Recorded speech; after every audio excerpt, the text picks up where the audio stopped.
Hello, thank you so much for joining us this week for the Compassion Care Initiative online event. We are so sad to cancel our live event this year due to COVID-19, but we're excited about the mission and excited about the online prospects this week for people to learn more about the correlation between animal abuse, child abuse, domestic abuse, and elder abuse. My name is Kelly Prodfit. I'm the Executive Director of the Washington Area Humane Society. I wanted to give first a special thank you to James and Jody Shamlin of Cranberry Psychological Center in McMurray. Their tireless advocacy for this cause and supporting as a founder sponsor for this event has been unbelievable. So thank you so much.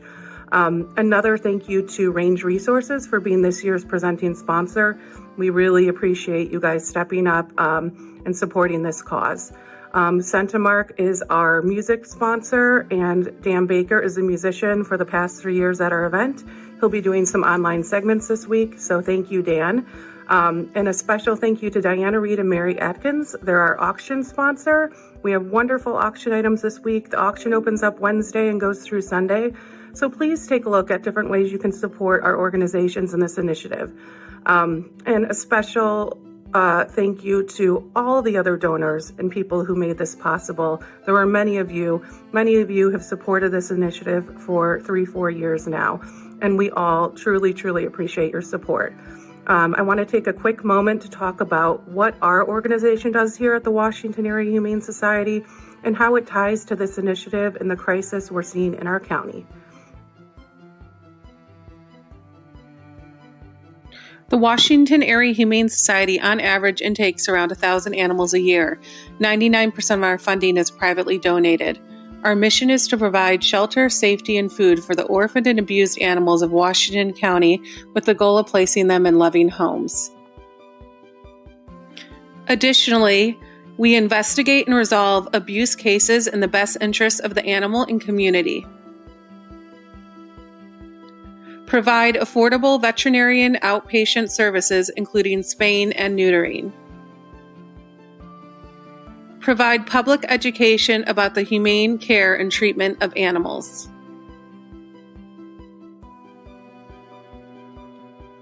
Multiple studies have found that from 49% to 71% of battered women reported that their pets have been threatened, harmed, and/or killed by their partners. 60% of families under investigation for child abuse and 88% for physical child abuse reported animal cruelty. 2/3 of these cruelty incidents were perpetrated by an adult male and 1/3 by the children.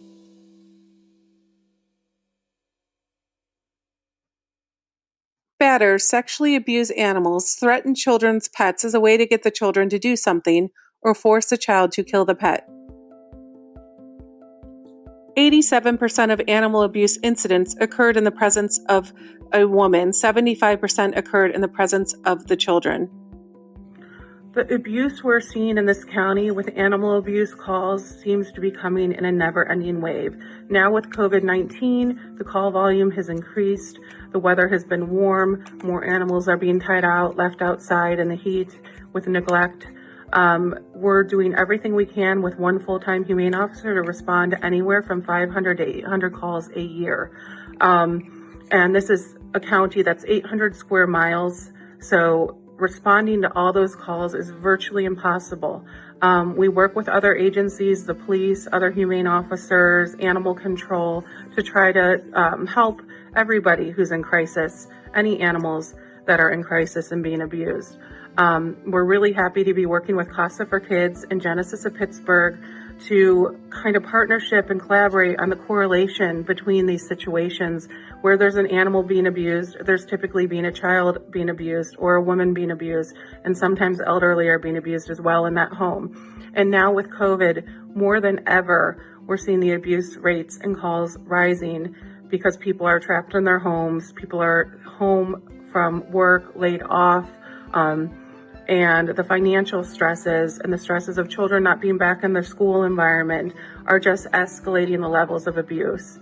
So the collaboration between our 3 agencies, along with Cranberry Psychological Center, helping be a liaison between all of us, coming up with solutions, coming up with education, ways to let the community know that this is going on, and this is a huge epidemic, and people need help. And these nonprofits now more than ever need your help and support in combating the abuse and coming up with solutions for the voiceless.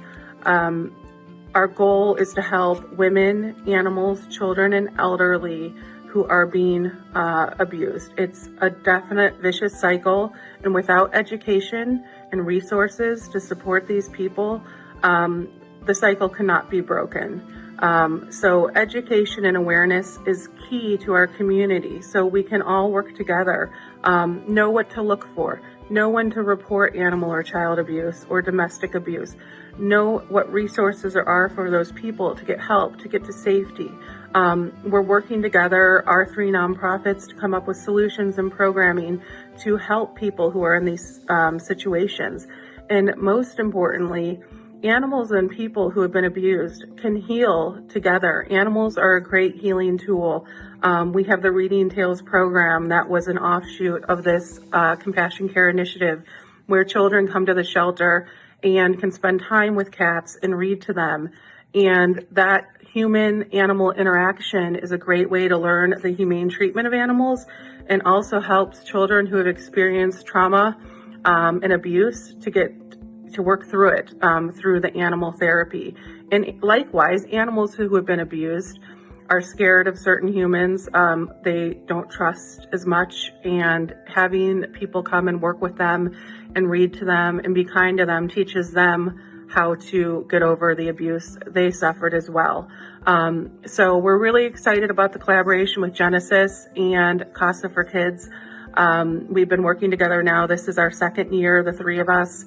COVID has definitely thrown a little curveball because some programming has had to be halted.